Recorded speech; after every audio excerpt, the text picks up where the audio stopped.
And I think a lot of us as Bitcoiners started from this perspective of like just a complete despair, complete lack of hope that we are going to dig out of this hole until we found Bitcoin.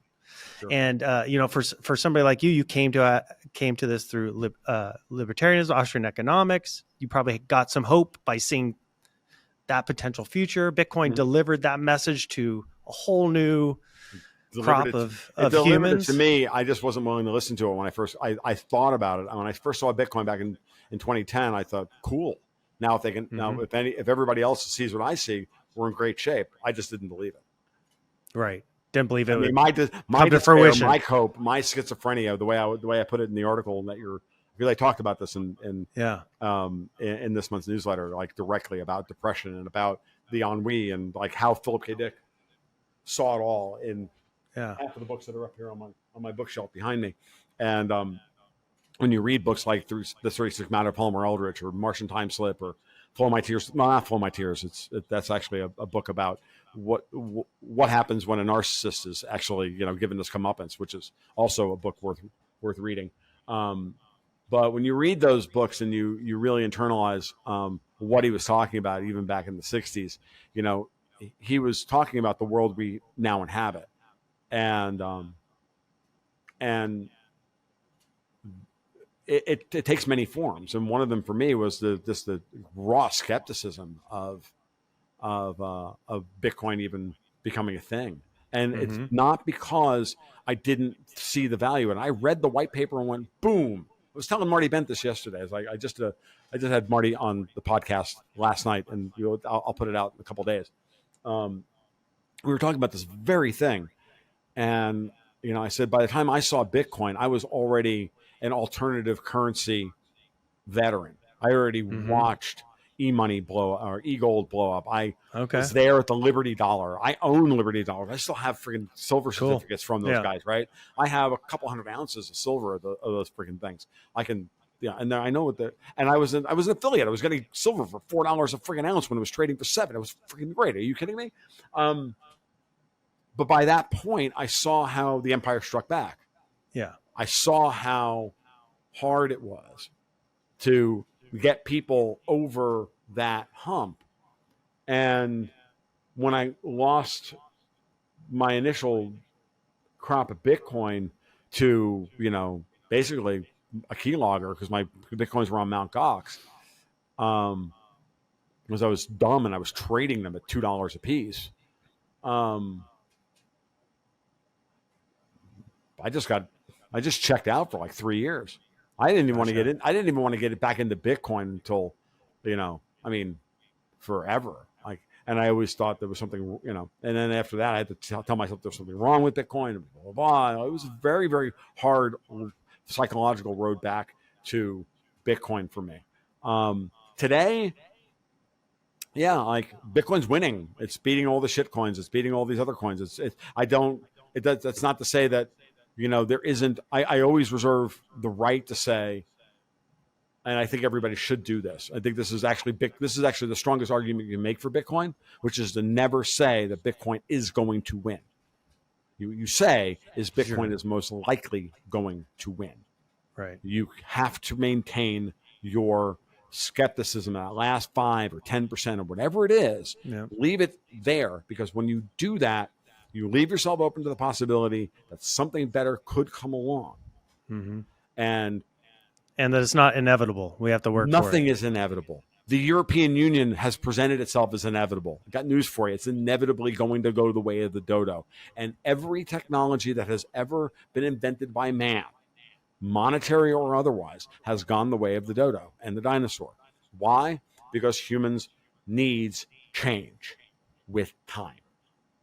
And so that's not to say that Bitcoin cannot or will not serve a massive purpose at some point in the future. Even if, right now it's serving a particular purpose, which is to be a bearer asset in a world where capital movement is being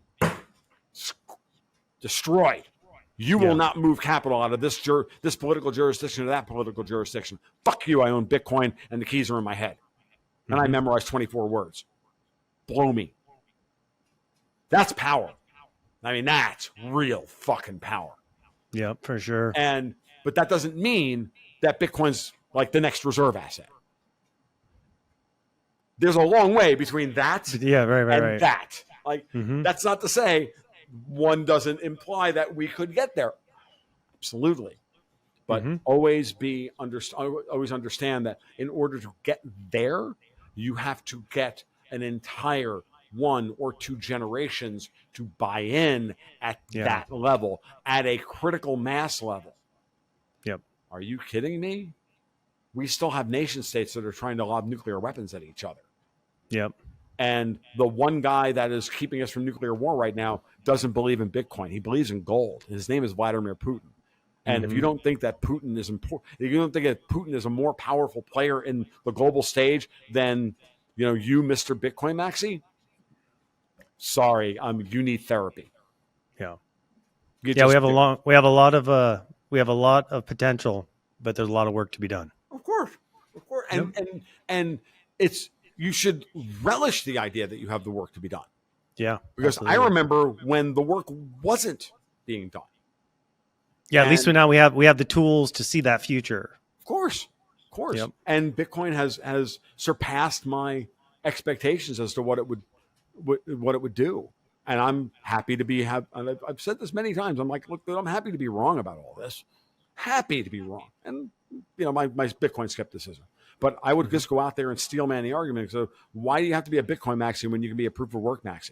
Because it's really the protocol that matters. It's really the idea of the system itself that matters. Yeah, absolutely. We're just applying money to it. Right, we're applying money to the system. Well, no, you're applying these parameters around you can apply that to any other proof of work coin, ultimately. Because proof of work is the secret sauce. Right? Yeah, no, I was getting at, we're moving data on this proof of work blockchain and we're just applying value to the data. Yes, and blockchains we're making it $1. And blockchains themselves, as my friend Dexter White will point out to me all the time, are not in any way better than secured distributed databases.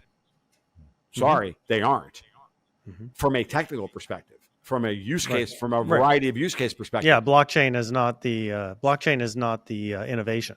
No, but what blockchain does is it does enforce a certain kind of discipline that creates a whole bunch of attendant and secondary, tertiary, and quaternary effects, which then can create value for the network itself, and then blah blah blah. And so again. It creates the time. It creates the time sequence, the time chain, and the transparency that allows all these non-trusted participants to validate. Right. To validate and build trust in a decentralized, and we all know that we all know the routine. And I'm in no way, manner, shape, or form am I denigrating it. I'm not. I think it's brilliant. When I read it again, I read the Bitcoin white paper in June of 2010, and I went, oh wow, that's cool. Yeah. And I'm in many ways, I'm kind of glad that my life has worked out the way it has, because had I just held on to those Bitcoins and they'd gone to AIDA, would I be the guy I am today? Right. Or would I be sitting on my own private island somewhere going, oh, I think I'll buy another Lambo. I had that many Bitcoins. It wasn't even right.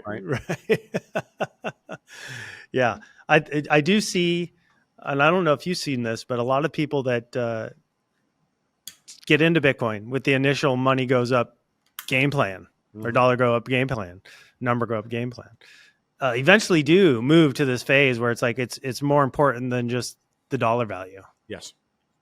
And I see that as hugely hopeful for society. And I'm hoping that Bitcoin mind virus starts to spread even wider for those reasons more than anything else. It's the same thing with gold. I don't say I have X number of dollars of gold. I say I have X number of ounces of gold, and that's not enough. Yeah, right. I mean, it's just that simple. I say I have a goal in mind of how many ounces of gold I want to own in my life, and pass on to my daughter, and I'm nowhere near that number. Right. I'm the same way. And by the way, same way with Bitcoin at this point. It's the same way. Yep. I don't. Yep. And I did a couple of podcasts with my good friend Chris Sullivan of Hyperion Decimus, the Bitcoin hedge fund. Love Chris. Chris is a great guy, wonderful guy, awesome. and that he made that point on the Gold Goats and Guns podcast like 2.5 years ago. And that's one of the few, I think, of my podcast. Very few of them are, I would call, evergreen in that respect, because they really are about a lot, kind of working through where we are in the moment. But I think both talks that I've done with Chris are the kind of thing where you're talking about conceptually what you should be doing with your money and your time, and how you should be acquiring the assets necessary to build the wealth, to save into the future the things that you are going to need in order to achieve your particular goals. So you've heard Bitcoin is the new gold rush by now. As world leaders on all sides have endorsed it as the future of money, and now you're looking to get started, we'll show you how. It's actually easier than you think. First, go to your nearest ByteFederal ATM and turn your cash to coin. ByteFederal has over 1,200 locations around the country with the highest daily limits. Go to our website, ByteFederal.com, to find the nearest ATM to you. Log in to any wallet, then create an account, deposit your US cash, and instantly convert it to Bitcoin. That's it. We are the only US manufacturer and operator in the Bitcoin ATM industry, and our US-based live customer service is second to none. Go on, give it a whirl, and don't get left behind. Click the link below.